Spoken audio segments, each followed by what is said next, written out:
Just before 11 p.m. on May 30th, 2021, officers Nicholas Hanning and Ellie Summers of the Idaho Springs Police Department in Idaho Springs, Colorado, responded to a 911 call from Timothy Braden and his roommate, Brittany Odom, who had just moved into a new apartment building.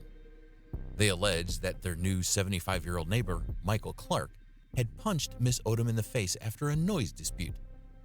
The officers arrived at the apartment building and knocked on Mr. Braden and Ms. Odom's door. I live here. This is my friend Brittany, and then this is my neighbor that hit her. I wasn't even here. I was outside. She's on the phone to dispatch. Which? Okay. This All right. neighbor Thank right you. here is what she said. Okay. Like I said, I wasn't in here. I literally just saw He you. banged on the door, or through the wall. Bam, bam, bam, and I'm sleeping. Shut the fuck up! And so I came out and was like, what's going on? He wasn't here. Dog wasn't here. Okay, and then what's it And look so I like? came out and I was like, what's going on? Right to the fucking mouth. Okay. I don't know. Right there, possibly? Okay. What did you do? He is an older man. I honestly don't know. When you get knocked the fuck out, you don't really. We just moved in here yesterday. Okay. When did this happen? 20 minutes, 15. I called. Not even. Yeah, not even. I called I walked in the door and He busted all of my shit. My nose, my mouth. Okay. After briefly talking with Ms. Odom, the officers walked away and knocked on Mr. Clark's door. It was evident that Ms. Odom was intoxicated throughout her conversation with the officers, and there was absolutely no evidence of the various injuries she described. It's also worth noting that Ms. Odom had a substantial criminal record, including a 2016 conviction of fraud in the first degree for providing a false identity to police officers. She also had multiple felony domestic violence charges and a conviction for DUI. When the officers knocked on Mr. Clark's door without identifying themselves as the police, Mr. Clark answered the door holding a collectible sawfish snout sword made from the bill of a sawfish. In a later statement, he explained that he thought it was his neighbor's and grabbed the sword in case he needed to protect himself. Upon opening the door, Officer Hanning stepped into the apartment, appeared to shove Mr. Clark, and ordered him to put down the sword. Mr. Clark immediately complied, returning the sword to the top of a bookshelf. However, when Officer Hanning ordered Mr. Clark to step out of the apartment, while Officer Summers simultaneously ordered him to lie down, Mr. Clark refused to do either. Officer Hanning immediately fired his taser without warning. When hit by the taser, Mr. Clark fell to the ground, hitting his head on a dining chair and losing consciousness. I guess that's not your Okay.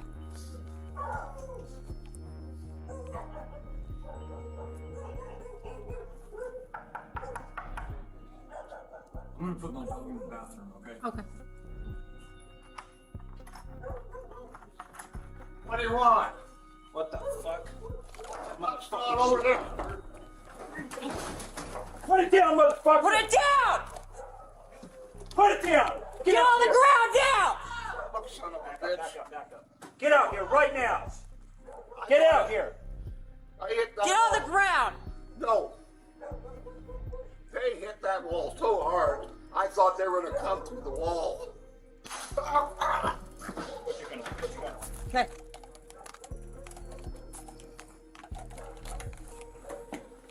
Part's unconscious.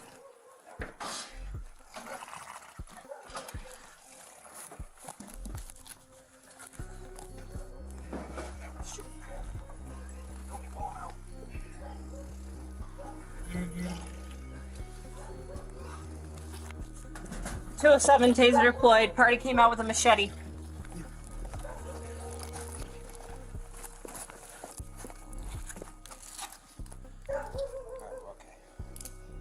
After Mr. Clark lost consciousness, the officers did not call for medical assistance. Instead, they dragged his unconscious body into the hallway. When they finally requested EMTs to the scene, Officer Hanning retrieved Mr. Clark's sword from the top of the bookshelf in his apartment and dropped it in the hallway. Although they never explicitly admit to it, The officers appeared to be staging a crime scene to make it look like Mr. Clark was attacking them with the sword when the taser was deployed. Yeah, I got it off.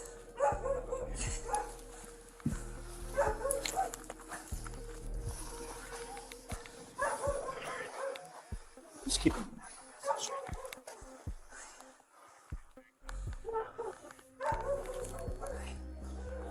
Sir, sir, sir, sir, sir, talk to us. Talk to me. Talk to me.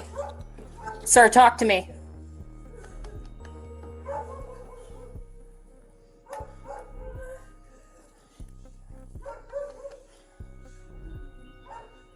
He's breathing, he's fine.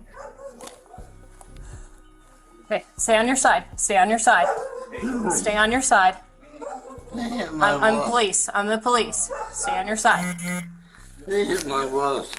I understand. They hit my walls hard. I understand, sir. I. Stay on your side. Stay on your side. There must be a big drunken party. Mr. Clark was immediately taken to a hospital, and despite the officer's threats, he was never criminally charged. A toxicology screen revealed no alcohol or illegal drugs in his system. On June 1st, 2021, 2 days after being tased, Mr. Clark suffered a stroke while still in the hospital. He remains unable to care for himself and requires 24-hour supervision and care.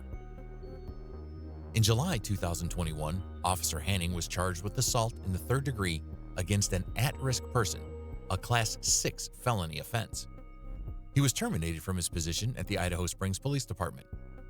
He pled guilty to the charge in January 2022 and was sentenced to 2 years of probation, 120 days of electronic home monitoring, and 150 hours of community service. He was not charged with any offenses related to the apparent cover-up attempt after he tasered Mr. Clark.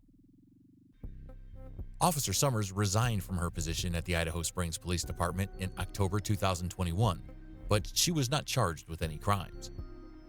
In July 2021, Mr. Clark filed a federal lawsuit against the Idaho Springs Police Department. On November 2, 2022, Mr. Clark's attorney announced that the lawsuit had settled for $7 million. However, the city maintained that the settlement was not an admission of liability, but was done for economic reasons and to bring closure to all involved. Just goes to show you how far some tyrant cops can go to take things despite not knowing the full scale of an incident. Kind of like the cop in our next story, who arrested an innocent civilian holding a sign in a church on trespassing charges. Number 2, pastor gets cop sued after having innocent man arrested. On the morning of April 18, 2021, Titus Hartford stood in front of the Calvary Chapel in Chattanooga, Tennessee, holding up a sign that read, "The Apostle Paul taught the opposite of what Jesus taught." While the congregation drove past and into the church parking lot to attend Sunday service, Mr. Hartford stood on a public sidewalk next to the church parking entrance. He greeted a parking lot attendant and informed him of why he was there. Correcting some of the oppositions to his teachings. I can't really get kicked off of public property, so I reckon I'll just stay here in the safe zone. Well, I'm in the middle of, this is not the time to do it. But later. Tonight, this evening. Now it's the only time convenient for me. Well, then I guess. The truth. Hey, buddy. Hey. What's going on? How are you? Yeah. Hey, man. How are you today? I'm doing well. What's your name? I'm Darren. I'm choosing not to reveal that at this time. That's okay. I was just wanting to introduce myself. What can I help you with today, man? Just help me get my message out. You know, it's great that you have your theological and doctrinal belief, but do you really think this is the best place to try to get that message out? Why? Yeah. Because this is a church that's popular. Which teaches the Word of God, where He changes people's lives. So why would you? Maybe there's people who want to go forward in their relationship with Jesus. Yeah, man. You know, and I know you're smart enough to where I see that you're standing on on public property. It's the sidewalk. But man, can we not just agree today, maybe not to have this happen while I have our congregation? I'm a shepherd, right? So a hireling. No, I'm called by God, brother. We don't do hirelings here. The reason you don't teach the teachings of Jesus is because you flee when you see all the wolves coming in here. I don't flee from anything, but I'm standing here in front of a person that I feel might be a wolf. So I'm going to ask you very kindly, just for the consideration of God Almighty and the congregation that comes here, church, could we just put this thing away today? No. And then go and maybe have lunch? I'm invoking my constitution. Mr. Delaney, who was the pastor, asks Mr. Hartford to put the sign away and leave, but Mr. Hartford refused, stating that he's invoking his constitutional rights. At first, Mr. Delaney tried to reason with Mr. Hartford. However, after his failed attempts to convince Mr. Hartford, he called the sergeant and claimed that Mr. Hartford was being a public nuisance by standing on the sidewalk with his sign. But there's also a thing to where there's a legal thing that says that you become, legally, if you become a public nuisance, and we feel that it is, I can call Chattanooga. Well, then call the police. There and then say that you if I'm breaking the law, arrest me. You're making a scene right now, aren't you, Sergeant? Am I correct in my understanding, sir, of the law? If he and I are having a problem with people and we're causing a upright and a scene in front of people, is that? Mind if I talk to him? Yeah, you're welcome to talk to him, but you ain't gonna get nowhere. No. I mean, I'm ready to have a Bible study. Well, then come on inside and talk to me. Just get your Bible. Let's go open it up. I don't want to play into your hand because I know what happens when I go in there. Then I become have subject you ever been to in here your, before? Yes, you have, haven't you? Yeah, I have. I know exactly who you are, bro. You don't think I remember who you are? Why can't we just go inside and have a civil conversation, you and I, that we were not out here making a fool of ourselves? Well, when I get done doing what I'm doing, I'll call you or email you. Just leave me your contact information and we'll go from there. No, this is not working well for me. Okay, well, I'm sorry. You should have put your house on more solid ground. Listen, man, can you give me that? Just not hold it to that place. I'm asking you guys, I'm paying the hand. There's no reason. No. Preach from the rooftops. Well, never when you're on the street corner. Okay, and your message is going to fall in figurative. Okay, it might, but it also might fall on some good ground and bring forth fruit. So listen, man, nobody here is paying any attention to your side. Okay, I think I'm making a big demonstration. Did you see that? Todd, never when you don't have my permission to film me, so don't film me anymore. I can film you all I want. I said no, sir. Okay. Hey, no. Don't touch my stuff. Get off my property. Hey, I'm not on your property. Get off my property, dude. I'm not on your property. Listen, man, leave. Hey, sorry, can you call a district car? I think we have a public problem here right now with me and him. Thank you, sir. Thank you, You sir. should get a better job, man. Officer James Elliott, who is a member of the Cavalry Chapel, told Mr. Hartford that he was trespassing on church property and then placed him under arrest when he refused to provide his identification. Leave me your contact information. We'll study the Bible. Contact information. We've had this conversation before, bro. Okay, well, contact me. We'll study the Bible. Hey, how you doing? Name and badge number, please. You got an ID on you? Name and badge number. Elliot 1099. Where's your ID, bro? That's irrelevant. Have I committed a crime? Hey, you're trespassing. You're refusing to leave, man. I'm on public property. This is a sidewalk. Church property. Let me see your ID. This is a sidewalk. Let me see your ID. Need your ID or you're gonna go to jail. This is a sidewalk. I don't know what you're talking about. Dude, I need your ID. Okay. Maybe that was. Give me your ID or are you gonna go to jail? I'm not gonna give you my ID. I have no reason to. Put your arm behind your back. I'm on the sidewalk, so I don't see why I'm being arrested. This is not a stop and ID state. Why are you so upset at this church now? I'm not upset at all. I'm trying to make a theological point that I wasn't allowed to make on it. After arresting Mr. Hartford, Officer Elliott confiscated his camera and his sign, taking him to jail, where he was held long enough to miss 2 days of work. Mr. Hartford was eventually charged with criminal trespass, but the charge was ultimately dismissed after nearly a year.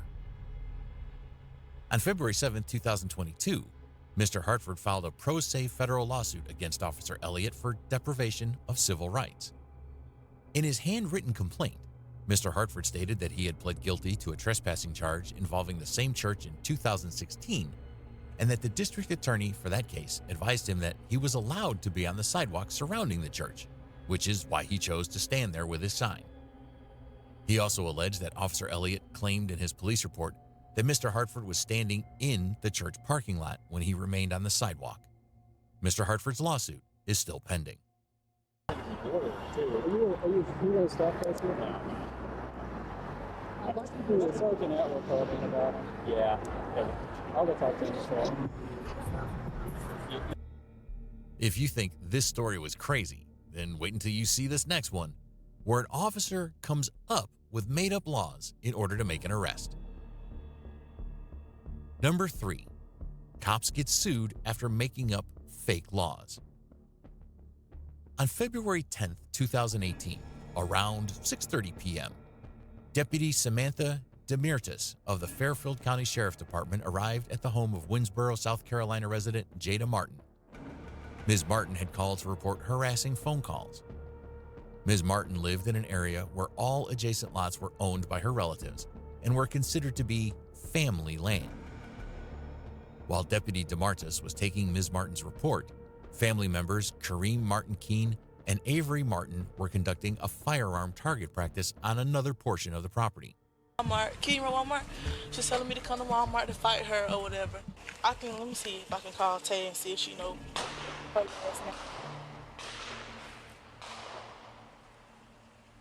Y'all know what's going on? No. Central 144.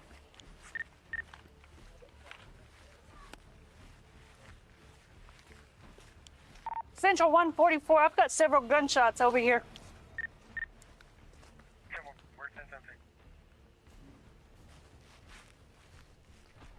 Is that you firing over there?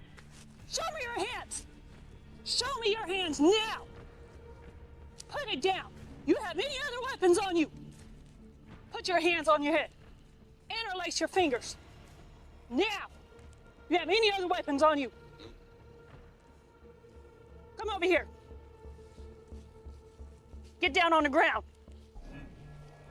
On the ground, now. What are y'all shooting at? What are y'all shooting at? What are you shooting at? We can't shoot out here? Whose property is it? My property. Whose? My property. Is it in your name? Might be. Mm-hmm. Keep on getting smart. End up going to jail tonight. Mm-hmm. What are y'all shooting at? We can't shoot. Shooting my property. You see what time it is? Shooting my property. Mm-hmm. That's illegal. Deputy DeMartis alleged that it is illegal to discharge a firearm when it is dark outside. However, there is no state statute or local ordinance that prohibits explicitly target practice or other shooting after sundown and called for backup. Sergeant Timothy Inman and Sergeant Chris Darner of the Fairfield County Sheriff's Department arrived on the scene and began to question Kareem and Keenan, who remained silent and refused to identify themselves. The officers then placed Kareem and Keenan in the back of the cruiser while Deputy DeMartis explained the situation. She then returned to complete the original report regarding Ms. Martin's threatening phone calls, leaving Sergeants Inman and Darner to question Kareem and Keenan. Mm-hmm. What's your names? What's your names? Central, I've got 2 black male subjects refusing to identify themselves. Got a shotgun and what appears to be a handgun.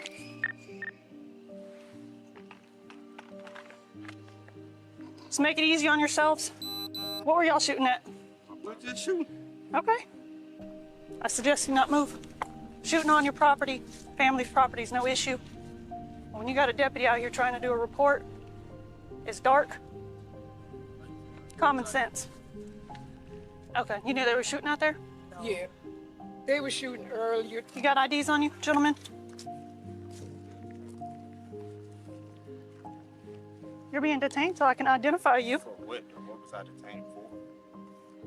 You're being identified so I can identify who you are and then see if you're also clear. How old are you? But what was I detained for? Okay, keep on. So I've got it on camera.